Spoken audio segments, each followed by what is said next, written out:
Welcome to an episode of InRange. This is the Q&A for September 2022. All of these questions provided by Patreon supporters, who are the people that keep InRange alive. InRange gets no funding from YouTube, no sponsors, no masters, no overlords, just you, the viewer. I proactively demonetized this channel many years ago under the realization that YouTube was a dead-end street, and it is.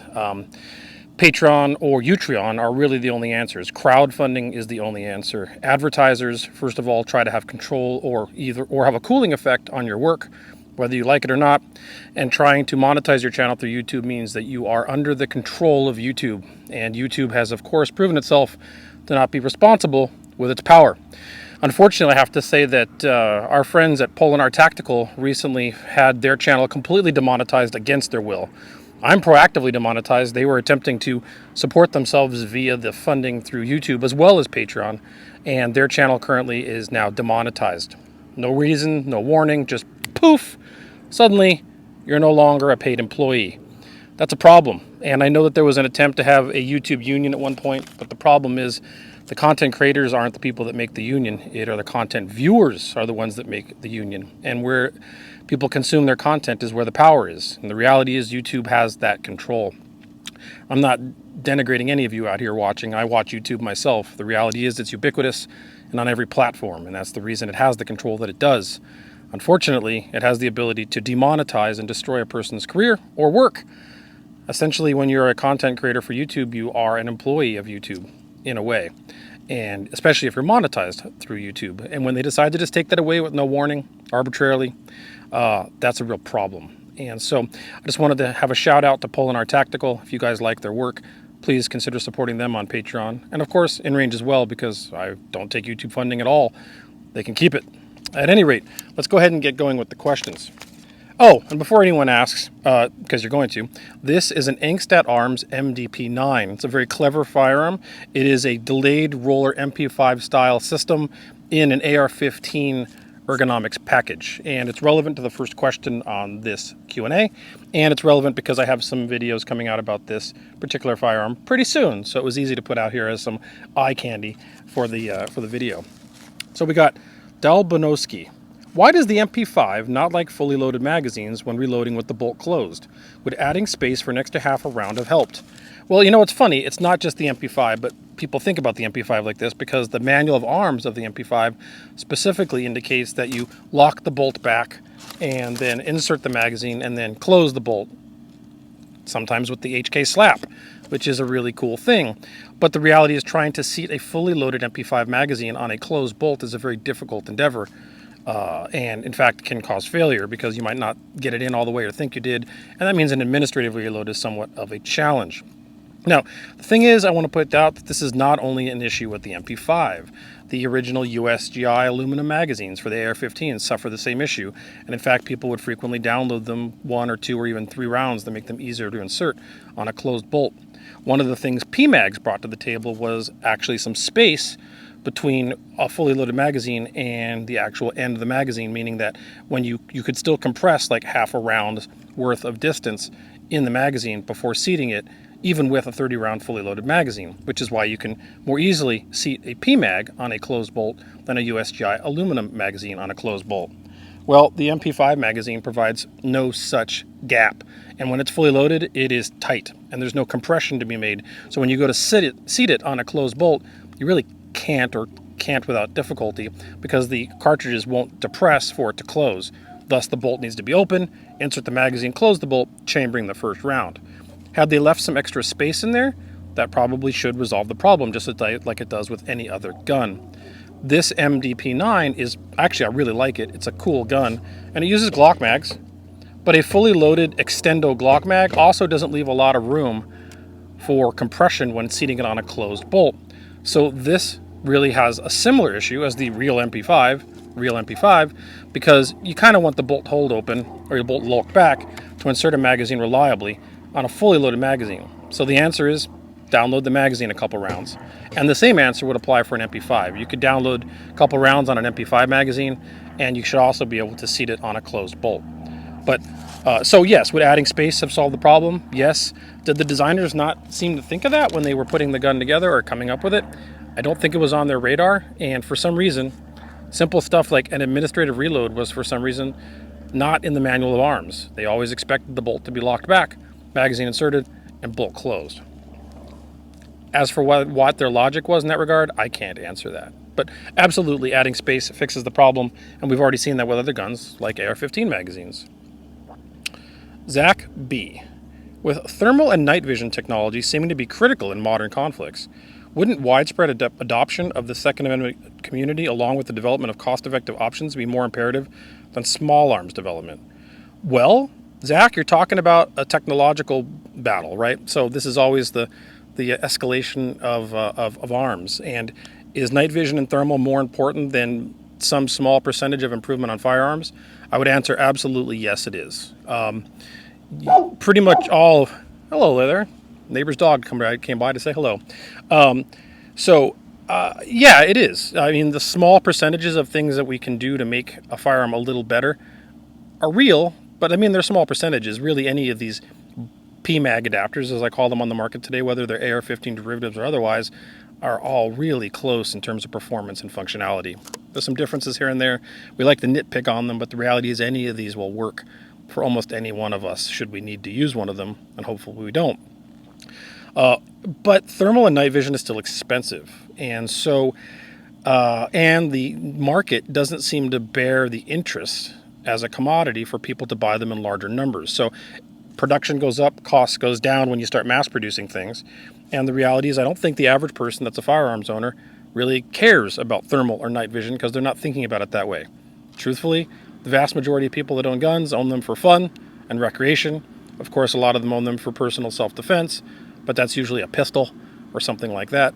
And the idea of needing thermal or night vision to the average gun owner is not likely. They don't even probably have it on their radar. And the people watching channels like this, frankly, especially the ones that support it and are fans of it, aren't average gun owners. We're people that seek out training and skill, and bluntly, average gun owners don't. And so thermal and night vision should be even more important to the average person who's concerned about such things than just small changes in small arms. But the reality is it's not, and because the market doesn't bear it out, the costs aren't dropping fast. They are getting cheaper. They are cheaper. There's stuff on the market now that's a lot less expensive than it was in the past, but it's still expensive stuff. Mauser Dude, have you noticed a difference in shooting cultures, shooting matches around the country? You know, yes and no. Brutality matches, which are the things that I'm predominantly doing now, are of course in-range related, and therefore the people coming to brutality matches are there for a brutality event, and therefore the culture really is the culture of a brutality event and the in-range viewership. So it's hard to call that when the matches that I'm shooting around the country, at least now, are brutality events. I will say that in other events that I've shot, like 2-gun or 3-gun, or even more so, cowboy action, SAS, there are significant differences. SAS is a really good example. Here in Arizona, everyone really here seems to like big targets up close and super fast stages. Like it is blazingly fast stages that are 15 seconds or even less with all 3 guns. And then like if you go east to a cowboy action match, you might find targets actually further out with slower run times. Like you actually have to aim a little more, but they emphasize different things, right? There is a value to super up close targets really fast, and there's also obviously a value to targets further away. I would say that the bigger difference in shooting culture is less to do with around the country and more to do with the discipline you're shooting in. So for me at least, a lot of 3-gun shooting is a lot of paper targets up close with some faraway targets far away. So frequently, and this seems to be consistent for almost every 3-gun I've ever gone to, a bunch of really up close targets and then stuff that's just like, can't even see it without an LPVO. So you put your LPVO at 1, shoot everything that's 5 feet away, run to some position, zoom it up to 8 or 10, and shoot the teeny tiny target you can't see with the naked eye with your LPVO. That seems to be 3-gun. And I know I sound like I'm being negative, and I'm not trying to be. It's just not what I care about. It's not interesting to me. So, but that's an example of a very different shooting culture. You come to a brutality match, and we have physical challenges, something you'll almost never see in 3-gun, and targets are always designed to be at least hittable. At least the match is designed to be completable with an iron-sighted AK, which means, of course, LPVOs have value, but they aren't essential. So those are examples of different shooting cultures for sure. Matthew J. Chili cheese fries or poutine? And why? Poutine. Easily poutine. I'm not a big chili cheese fries fan, and I'm not going to go with why. I'm just going to go with poutine. Michael H.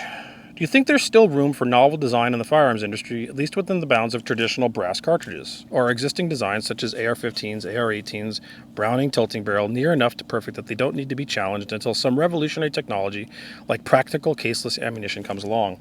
Michael, I think you really answered your question with your answer at the end.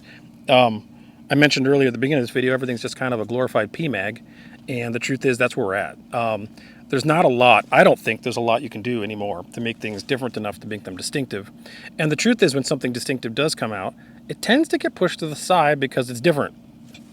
One example of that is the Rhino revolver. Now it's a revolver, but it fires from the bottom of the cylinder, not the top, and the recoil impulse as a result from the Rhino is startlingly better and different than a traditional revolver. Going to be doing some video here on the channel about that as well. But the Rhino's still out there, but it's not popular, right? Now, revolvers aren't as popular as semi-autos, let's be realistic. But the Rhino should be wildly more popular for what it is than it actually is because of its unique approach to design principles that have made truly a better firearm, in my opinion.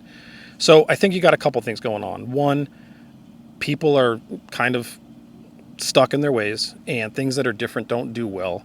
And there's not a lot of difference to make at the moment until something drastic happens, like energy weapons or caseless ammo, I think, personally. Gory, the all-powerful. Hey, Carl, which type of mag release do you think is better? Button release or paddle release? I'm a button release guy. Paddle release tends to be more positive. When you insert the magazine, you really know that it's in place. I mean, I feel like you do. But button release is more ergonomic and I believe faster. As long as you can train yourself to push and tug with a button release type magazine system, frankly, you should do it with all of them. But rock and lock is pretty obvious. When it's rocked and locked, it's rocked and locked. When you insert with a button release, especially on a fully loaded magazine, like I mentioned earlier in this video, it might not be in. And you've seen, of course, everyone fire that first round and then the magazine falls out.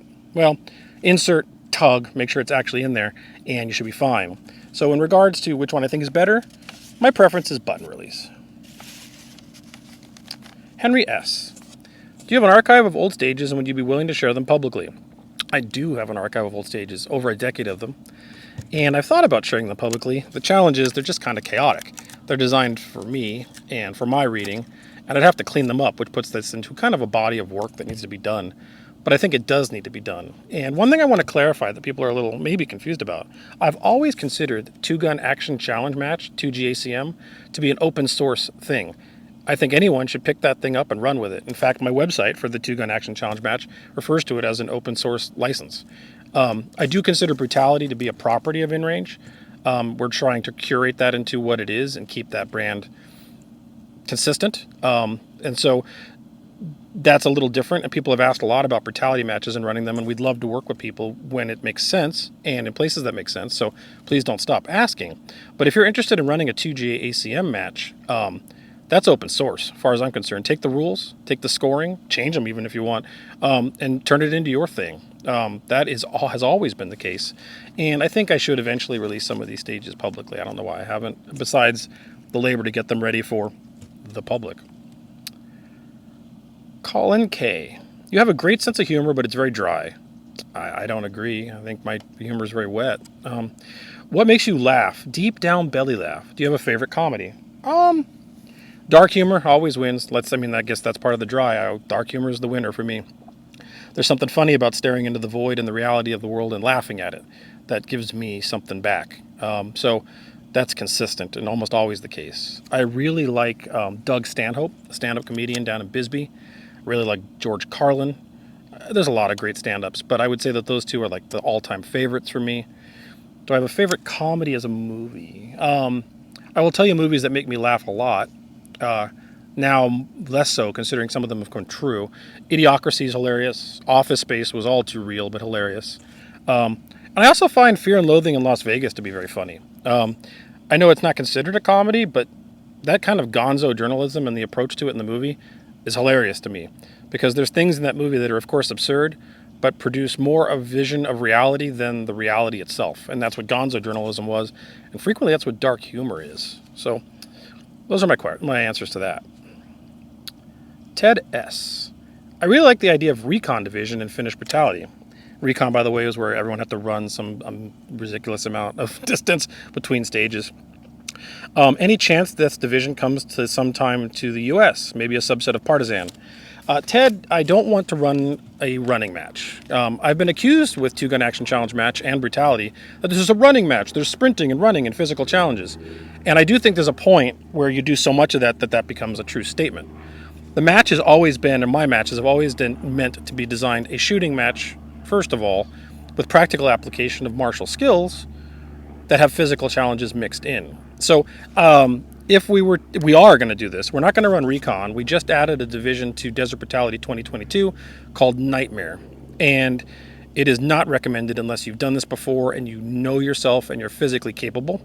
We're going to take the stage designs that are there for everyone and make them worse. So if you previously, Armored Trooper plus P was the most difficult division.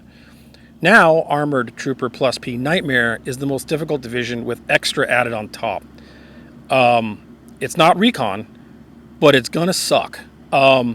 If really wanting to have a painful time is your bag, or let's say a very challenging time, more so and above and beyond any other match you'll ever shoot, then Desert Brutality Nightmare Division is probably for you.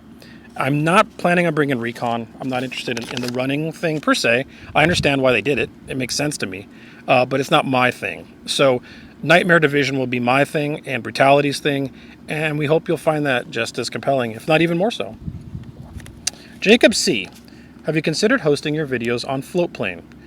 Jacob, I did look at Floatplane. First of all, I want to mention that InRange is widely distributed on multiple platforms, and I've been doing this for years after I deleted my assets account. One of the other things I wanted to do is decentralize all of my content publication under the idea and auspice that YouTube is an ephemeral source for firearms content.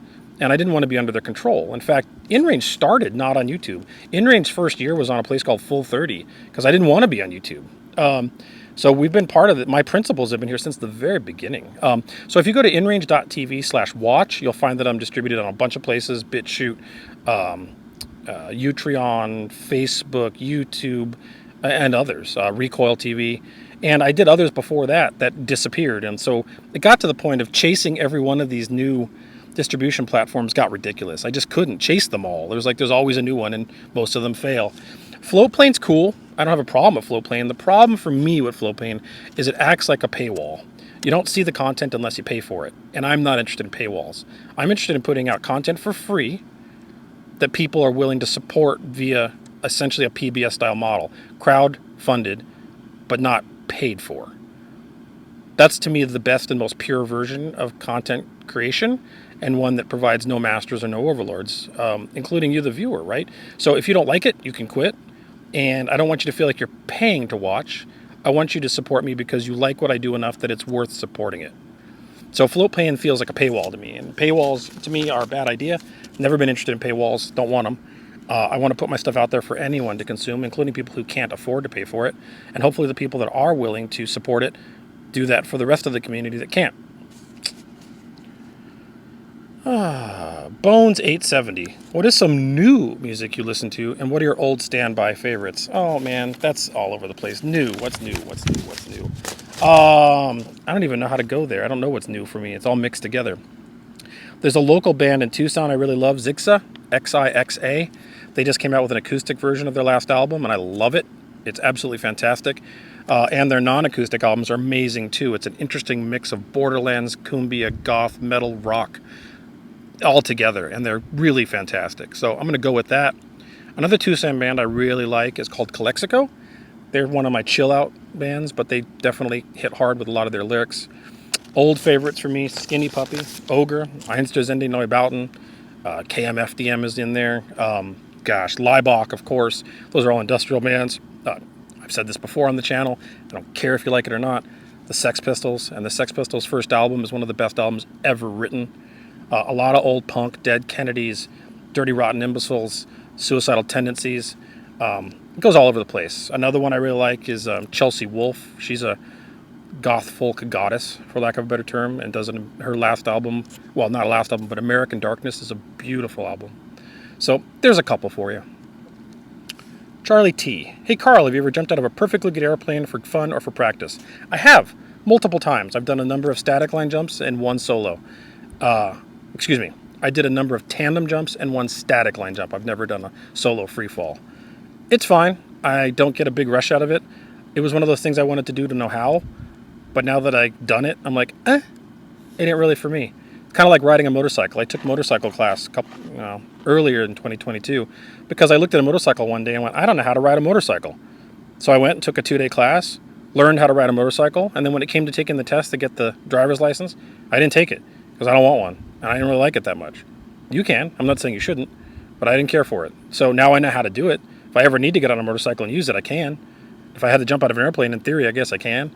So I like learning things, but it doesn't always mean that I dig it. And jumping out of an airplane and riding a motorcycle, although you didn't ask about that, are examples of things that I did and just like, all right. Windwalker57. Would you ever consider doing vignette videos that aren't on location, but just use archival images so you can broaden the incidents you discuss? I've already done it. If you saw my video about the worst mass shooting in U.S. history, that was done. I did not go to Wounded Knee. I did it here at my table with archival footage or archival photographs and resources. I have a couple that I'm going to do like that. I don't like doing it. I prefer to go to the location because I will tell you that there's been more than one time where the narrative, and I don't think this is the case with Wounded Knee, but there have been others where the narrative and then the location didn't pan out, and going there actually changed my idea of what I wanted to say about the actual event. One of them was in New Orleans about the Black Hand, the mob cracking the mob's black hand, and the shooting that happened on the back porch. When I went there and saw the actual structure and the house, it gave me a better vision of what actually went down. So if you can, and you're very interested in history, going to the location is hugely useful. Molly McAllister. It's been mentioned before how many times in duress that 9mm vanishes into the cornfield, but 40 S&W manages to stay on the shelves. Why do you think this is, and are there any other rifle cartridges that are similarly affected? Absolutely. 9mm and 5.56. Poosh. The minute everything freaks out, they're gone. Now, of course, when things freak out, everything eventually is gone. But cartridges like 40 S&W frequently don't get hit as hard because there's just not many of those guns on the market. The average person that goes to buy a pistol buys a 9mm. The average person that goes to buy a rifle buys a 5.56. And the average persons are the ones that are most likely to panic and not have things on hand. So what do they buy in bulk? 9mm and 5.56. 22LR does this too, at least does now. So there's another example, because lots of people have 22s. So it's really the nature of the people that own these things, the largest numbers of people that own these things, and the likelihood of them to not have anything on hand and to freak out in an emergency, in air quotes. These are the same people rushing to buy toilet paper or water when they could have already had that at home in the first place. So why does 9mm poof and 40 doesn't? Because there's just more people that have 9mm, and more people that have 9mm mean a larger subset of people that panic and act irrationally.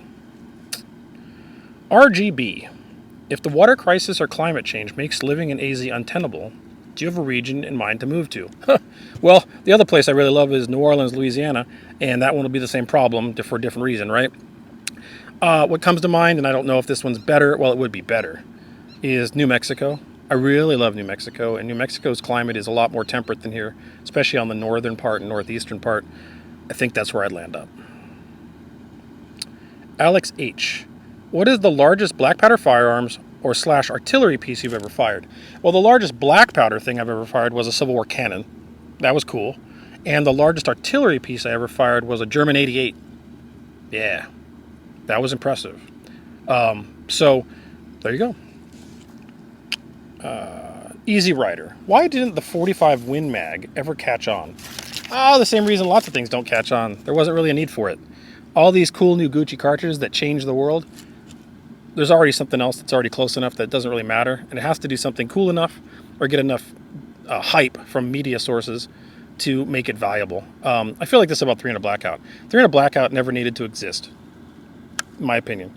There are other cartridges that could have been used that already existed on the market, and in fact 300 Blackout brings a dangerous situation to any 5.56 gun, in that you can chamber it and fire it out of battery and detonate the gun. That's a bad design. But 300 Blackout got tons of hype. Everyone was super excited about it. This subsonic round that would fit in an AR-15 magazine. Okay. So I think it's all about hype. It has to get hype for it to succeed or be adopted by the military in large numbers. The military could adopt Any cartridge the military adopts will do well in the civilian market because everyone wants to emulate the military. This goes way back. Old West, no different. 4570 is another example. So that's not like today thing. That's just a thing.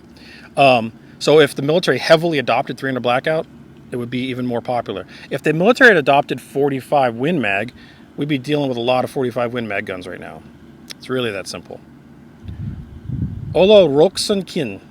I do not speak Norwegian, and I wish I did, and I hope I didn't do too badly with that.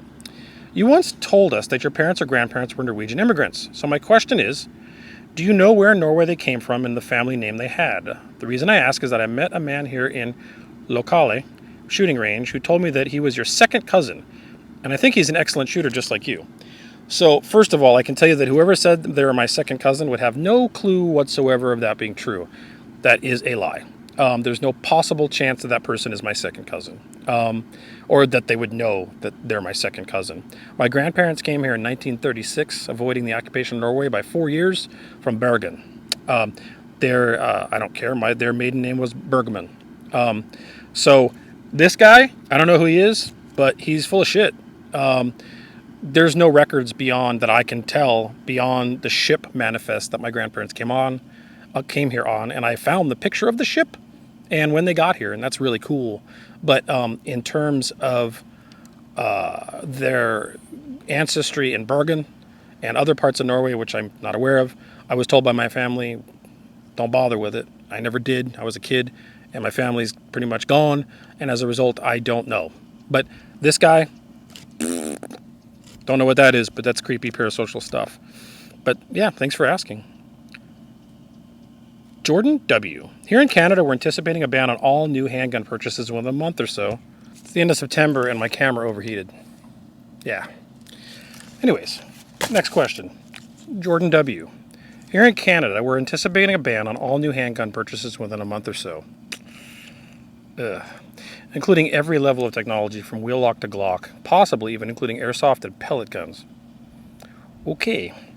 Any suggestions on ways of maintaining the dynamicism of formerly 2-gun and 3-gun matches once handguns are removed from the equation? Jordan, I don't think you need handguns at all to keep the dynamic nature of 2-gun going, or 3-gun for that matter. You just have to be creative, and we've done a number of rifle-only events in 2-gun and have rifle-only stages in brutality events, and make them very difficult. In fact, stages in 2-gun that have one gun and one target are almost always the worst and most difficult of all of them. The Casarda drill is a great example.